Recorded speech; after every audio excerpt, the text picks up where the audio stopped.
Mga katigangers, buenos dias. Balik sa trabaho galing sa 2 days off.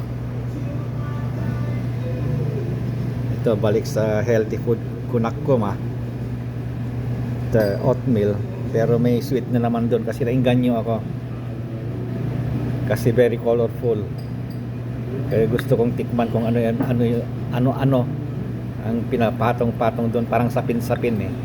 Sabi ko baka mas mahal pa yung lagayan na naman kasi itong mga lagayan na ito, plastic lang ito, kaya lang yung magandang plastic throw away yan, pagkatapos yan tapon na, hindi na hinuhugasan. Palagi kong napapansin, mas mahal pa yung lagayan ng tubig kaysa kaysa tubig na nakalagay. Kasi ito naman ang panulag ko, yung laging brewed coffee. Ngayon nilagyan ko ng konting gato. At saka itong walang kamatayang oatmeal na may mayonnaise, simukhang mayonnaise.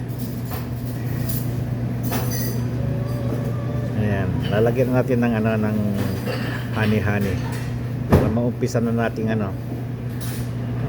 kuha muna ako ng kasi maliit lang yan, soup spoon yung kinuha ko. Kukuha tayong teaspoon para pumasok diyan sa sa dessert natin. Maraming pagpili ng dessert ngayon, kaya lang ito kayo napaka-colorful, kaya kumuha ko. Kuha tayo ng ng spoon. Ito spoon. Okay. Yun lang. Bye-bye na. Almusal na tayo.